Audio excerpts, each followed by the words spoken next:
लेकर अभी तक आप हजरात जश्न गौसुल वरा में बैठे हुए हैं और गौसे आज़म की शान में ना तो मनाक़िब आप हजरात समात फरमा रहे थे। हर साल की तरह इन साल भी कमेटी के बच्चों ने बड़ी मेहनत और मुशक्क़त के साथ इस प्रोग्राम को सजाया और ये प्रोग्राम अब अपने आखिरी मंजिल तक पहुंच रहा है।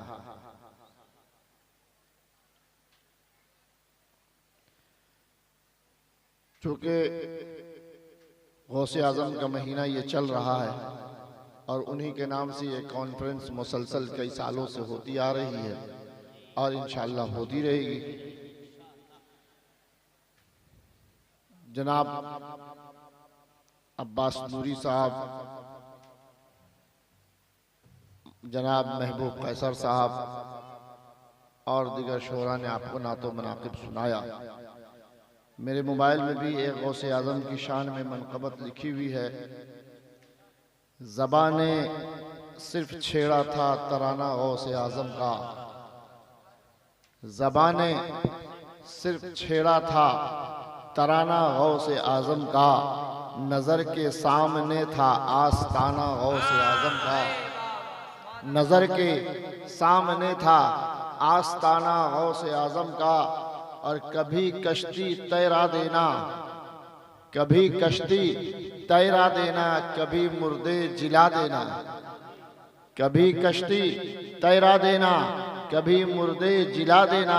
ज़माना याद रखेगा ज़माना गौसे आज़म का, ज़माना याद रखेगा ज़माना गौसे आज़म का। और अली के लाडले हैं, अली के लाडले हैं, फातिमा के दिल के टुकड़े हैं, अली के लाडले हैं, फातिमा के दिल के टुकड़े हैं। जो महबूबे खुदा है वह है नाना गौसे आज़म का, जो महबूबे खुदा है वह है नाना गौसे आज़म का। और ये किस्मत जाग जाएगी, और ये किस्मत जाग जाएगी, मुसीबत भाग जाएगी। ये किस्मत जाग जाएगी, मुसीबत भाग जाएगी। मोहब्बत से कभी नारा लगाना गौसे आज़म का, मोहब्बत से कभी नारा लगाना गौसे आज़म का।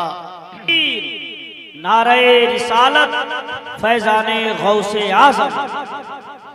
ये किस्मत जाग जाएगी, मुसीबत भाग जाएगी। मोहब्बत से कभी नारा लगाना गौसे आज़म का। और मेरी माँ ने दुआएं दे के मुझको ये नसीहत की, मेरी माँ ने दुआएं दे के मुझको ये नसीहत की। हमेशा जिक्र ए बेटा सुनाना गौसे आज़म का, हमेशा जिक्र ए बेटा सुनाना गौसे आज़म का।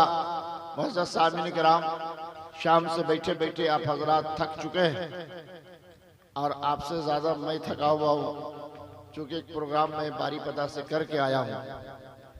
हमसे पेशतर दो तकरीरें आपने सुन लिया, बस मुख्तसर में मैं आपके पास हाजिर हूँ कि ये गौसे आज़म का महीना है और आपका रब इरशाद फरमाता है, कुल इन कुंतुम तुहिब्बूनल्लाह फत्तबिऊनी। ऐ महबूब आप कह दीजिए कि जिसको अल्लाह को राज़ी करना है फत्तबिऊनी, वो मुस्तफ़ा को राज़ी कर ले, वो मेरे रसूल को राज़ी कर ले। ये आपका रब कह रहा है और आपके रसूल आक़ाए दो जहां सल्लल्लाहु ताला अलैहि वसल्लम इरशाद फरमाते हैं, अल हसन वल हुसैन मिन्नी व अना मिनल हुसैन। मैं हुसैन से हूँ और हुसैन मुझसे है। यानी रब कह रहा है कि अगर हम तक तुमको पहुंचना है तो मुस्तफ़ा तक जाना होगा। और आपके नबी इरशाद फरमाते हैं कि अगर हम तक आना है तो हुसैन तक जाना होगा। और हुसैन पाक तक पहुंचने के लिए खानदाने हुसैन को पकड़ना होगा, औलादे हुसैन को पकड़ना होगा, तब आप इमाम हुसैन तक पहुंचेंगे। तो इमाम हुसैन तक पहुंचने के लिए गौसे आज़म को पकड़ना होगा। गौसे आजम से मोहब्बत करना होगा, तब आप गौसे आजम की बारगाह में मकबूल हो जाएंगे, तो आपका बेड़ा पार हो जाएगा।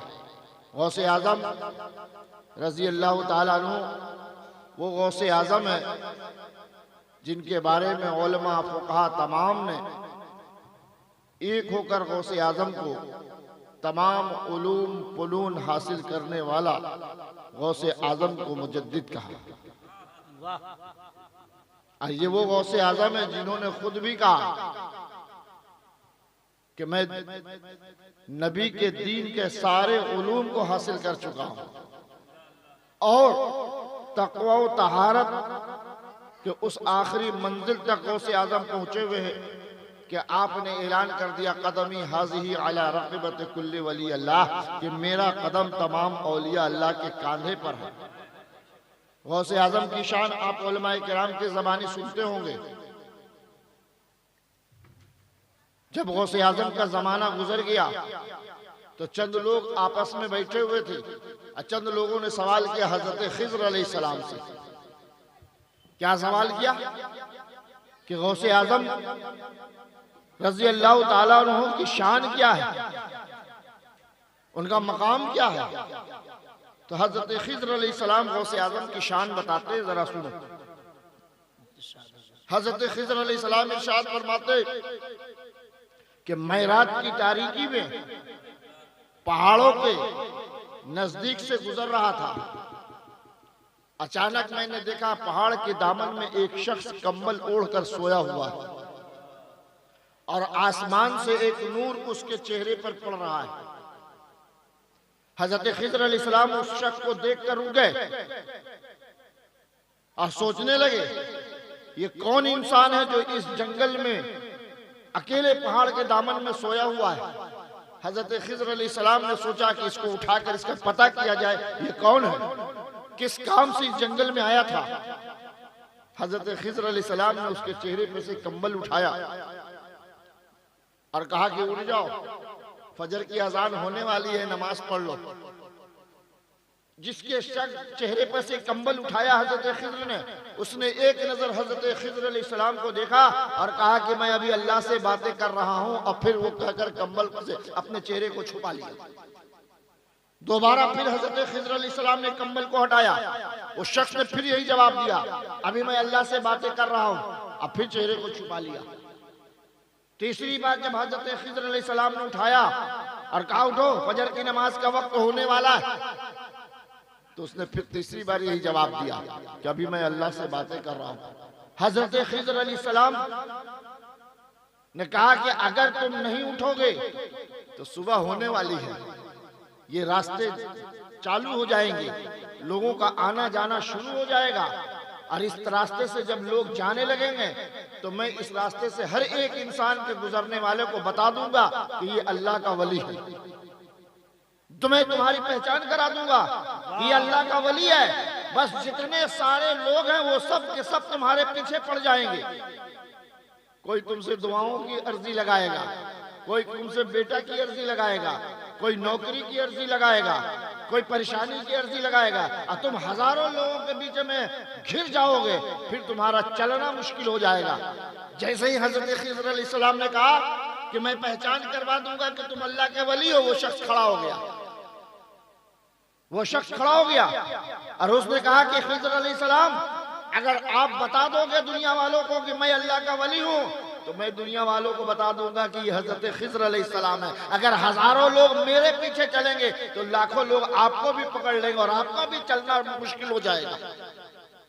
हजरत खिज़्र अलैहिस्सलाम ने पूछा आप इस जंगल में क्या कर रहे हैं? उस अल्लाह के वली ने कहा कि देखो सामने एक शख्स और पहाड़ के दामन में सोया हुआ है। हजरत खिज़्र ने नजर उठाकर देखा एक शख्स और कंबल ओढ़कर सोया हुआ है। तो पूछा आप हैं कौन? तो एक ने कहा कि मैं फला मुल्क का अब्दाल हूं, और वो जो सोया हुआ है वो दूसरे मुल्क का अब्दाल है। हम लोग अपने अपने मुल्क में थे, अभी चंद घंटों पहले गौसे आजम का पैगाम हम लोगों के पास आया कि उस पहाड़ के दामन में एक अल्लाह के वली का इंतकाल हो गया है। आप अपने इलाके से वहां पहुंचो, आप अपने इलाके से वहां पहुंचो और उस वली की कब्र को खोदकर जनाजे की नमाज अदा करके आप लोग अपने अपने मुल्क वापस जाओ। गौसे आजम का जैसे ही पैगाम हमारे पास आया, हमने उन अल्लाह के वली को जमीन में दफन करके जनाजे की नमाज पढ़कर हम लोगों ने सोचा कि वापस चले जाए, लेकिन सोचा कि नहीं, आज रात भर यही गुजार लेते हैं, कल चले जाएंगे। तो हम गौसे आजम के हुक्म पर इस पहाड़ के साए में आए हैं एक अल्लाह के वली को दफन करने के लिए। हजरत खिज़र अलैहिस्सलाम ने कहा, ये गौसे आजम का मकाम कि आप बगदाद में बैठे हुए हैं और हजारों किलोमीटर पर अगर अल्लाह के कोई वली विसाल करता है तो गौसे आजम उसको दफन और कफन का इंतजाम करवा देते हैं। यकीनन आप गौसे आजम के मानने और चाहने वाले हो, आप तो खुशनसीब हो कि आपने अपने आप को अगर बेचा है तो गौसे आजम के खानदान के हाथों से बेचा है। ऐसे हाथ पर अपने आप को बेचा है जो हाथ पाक है, जिस हाथ के अंदर रसूल पाक का खून दौड़ रहा है, आप उस खानदान वाले को अपने आप को फरोख्त कर दिया है और बेच दिया है।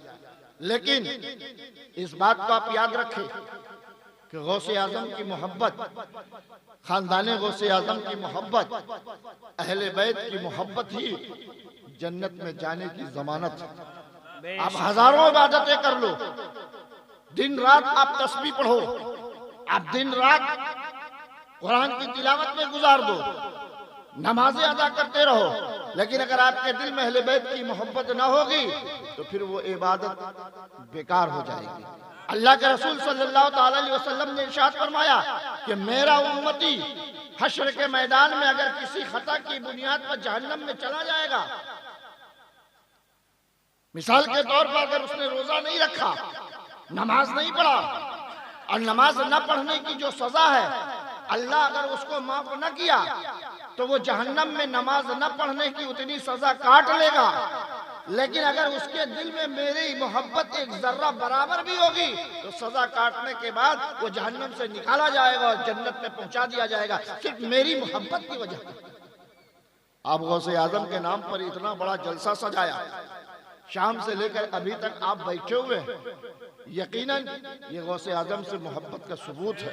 और ये मोहब्बत, इस मोहब्बत का सिला, समरा और इसका फायदा इस दुनिया में कोई आपको नहीं दे सकता। आपने चंदा देकर इस जलसे का इनेकाद किया, मेहनत किया स्टेज बनाने में, पंडाल लगवाने में, और शाम से सुबह तक आप अपनी नींद को हराम किया, लेकिन जब सूरज निकलेगा तो आपका कोई फायदा नजर नहीं आएगा। कितनी मेहनतों के पास तो मेरा कोई फायदा नहीं हुआ, लेकिन आप याद रखो, आप जो काम किया है इसका फायदा दुनिया में नहीं मिलेगा, इसका फायदा दुनिया में नहीं मिलेगा। ये कारोबार नहीं है, ये बिजनेस नहीं है कि रात में लगाया दुकान और सुबह में बिक्री शुरू।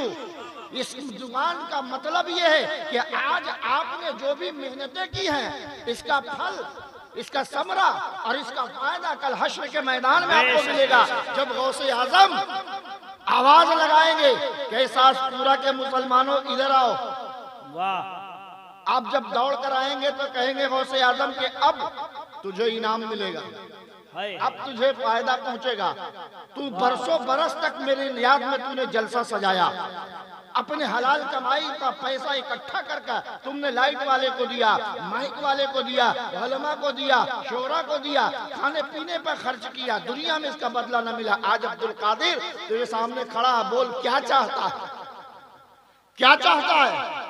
तो जो गुलाम गौसे आजम का होगा वो हाथ जोड़कर कहेगा कि आपके साए में रहना चाहता हूँ, आपके झंडे के साए में रहना चाहता हूँ, आपके कुर्ब में रहना चाहता हूँ, आपके बगल में रहना चाहता हूँ। जहाँ पर जन्नत में आपका मकान होगा उसी मकान के बगल में हमारा भी मकान होना चाहिए, हम यही चाहते हैं। तो वो गौसे आजम जब आपकी आज की इस मोहब्बत को देख रहे हैं कि सिर्फ ये मेरे नाम पर, सिर्फ मेरे नाम पर, इसने मुझे देखा नहीं है, आपने गौसे आजम को तो देखा नहीं, तो गौसे आजम कहते हैं कि इसने मुझे देखा नहीं, इसने मेरी करामतों को नहीं देखा, इसने मेरी शक्ल और सूरत को नहीं देखा, इसने मेरी सीरत को नहीं देखा, सिर्फ इसने किताबों में पढ़ा है कि कोई अब्दुल कादिर थे, कोई गौसे आजम है जो बाकमाल वली है, जिनका कदम वलियों के कांधों पर है।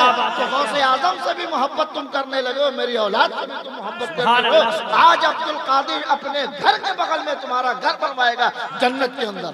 वाह वाह। लेकिन शर्त यह है कि मोहब्बत सच्ची होनी चाहिए, मोहब्बत सच्ची होनी चाहिए। अगर सच्ची मोहब्बत गौसे आजम से होगी तो यकीन जानो कि उनके झंडे के साया आपको नसीब होगा। लेकिन बहुत सारे लोग जबान से मोहब्बत करते हैं, बहुत सारे लोग जबान से मोहब्बत करते हो, कहते हैं हम ही तो असली हैं, हम ही तो सही मोहब्बत करते हैं। सैयदों की मोहब्बत चाहे वो कहीं के सादात हो, शर्त यह है कि सादात होने चाहिए। हर की ताजीम करने के बाद ही जन्नत का रास्ता खुलेगा। ऐसा नहीं कि एक के हाथ चूमा और दूसरे को गाली दिया, ऐसा हो नहीं सकता कि फिर गौसे आजम आपसे खुश हो जाए।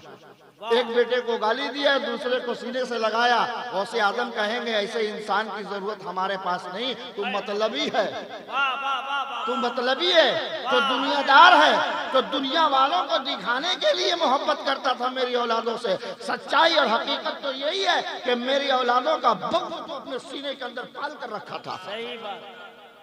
तो मोहल्ले में नफरतें फैलाता था, तो लोगों को लड़वाता था, मेरे नाम का जलसा सजाता था, अब मेरा नाम भी ना लेता था, मेरा तस्करा भी ना करता था, मेरा चर्चा भी ना करता था। तो ऐसे लोगों को गौसे आजम वहां ठोकर मारेंगे और वो शख्स अपने किए हुए पछताएगा। लेकिन आप खुशनसीब हो कि आप गौसे आजम से दिल से मोहब्बत करते हो, जबान से मोहब्बत करते हो, आप पूरे जिगर के साथ मोहब्बत करते हो। नाम सुन लेते हो सिर्फ गौसे आजम का तो अपने माल को भी लुटा देते हो। अब्बास नूरी साहब इस इलाके के बहुत बड़े शायर हो गए हैं। वो स्टेज बाकी नहीं जहां ये नहीं जाते, और जितना नजराना नहीं मिलता उससे ज्यादा तोहफा लेकर जाते हैं। ये मोहब्बत है सैयदों की कि सच्ची मोहब्बत ये सरकार मिल्लत से करते हैं। आज सरकार मिल्लत के मुरीदों के हर स्टेज पर ये नजर आते हैं। और हम लोगों का जलसा कोई बड़े शायर से नहीं होता है। हमारे स्टेज पर कोई बड़ा शायर आए या ना आए, कोई बड़ा खतीब आए या ना आए, हम लोग तो ये चाहते हैं कि हमारे पीराने तरीकत का बस तस्करा कोई भी करके चला जाए, बस मेरा जलसा कामयाब। वाह वाह वाह। गौसे आजम का तस्करा कोई भी करे, बड़ा और छोटा से कोई फर्क नहीं, मेरे पीर का नाम ले ले, मेरा जलसा कामयाब, मेरी मेहनत वसूल। बेशक बेशक। हमें उनकी जरूरत नहीं हाय हाय हाय हाय। जो 30,000 और 40,000 रुपया पर आया, मेरे पीर का नाम भी ना ले। हमें ऐसे खतीबों की जरूरत नहीं जो 40,000 रुपया लेकर आए और औलादे गौसे आजम के नफरत और बुग़्ज़ सीने में भरकर आए। हमें ना ऐसा खतीब चाहिए, ना मुझे ऐसा शायर चाहिए। हमें और आपको ऐसा शायर चाहिए, ऐसा खतीब चाहिए कि नजराना चाहे जो भी दे दो वो लेने के लिए तैयार हो, लेकिन पूरी रात गौसे आजम का चर्चा करे और सच्चे दिल से चर्चा करे, मोहब्बत से चर्चा करे। ऐसे खतीबों को बुलाया जाए, ऐसे शायरों को बुलाया जाए। आपने बड़ी मेहनतों से इस बार शायरों को बुलाया, खतीबों को बुलाया। ये सारी मेहनतों को अल्लाह तबारक व तआला कबूल और मकबूल फरमाए। चूँकि वक्त बहुत ज़्यादा नहीं है मेरे पास भी बोलने का, और मैं आपको ये बता दूं कि कल रात में जो जलसा चांद बाली में हम लोगों ने किया था, कल सुबह के जब हम उठे हुए हैं तो अभी तक सोए नहीं हैं। आज पूरा दिन मेरा गुजर गया बारीपदा में, और आधी रात वहाँ गुजरी, आधी रात आपके यहाँ गुजरी है। ये तो कहिए कि मालूम हुआ कि हुजूर मिल्लत की तबीयत अलील हो गई, तो मुझे मजबूर होना पड़ा कि अब तो मुझे जलसा में जाना ही पड़ेगा। इसलिए मैं जल्दी स्टेज पर आ गया। अल्लाह तबारक व तआला आप लोगों की मेहनतों को कबूल और मकबूल फरमाए। व आखिर दावाना अल्हम्दुलिल्लाहि रब्बिल आलमीन। खड़े हो जाइए, सलातो सलाम पढ़ दीजिए, है ना? टाइम तो हो गया, चलो।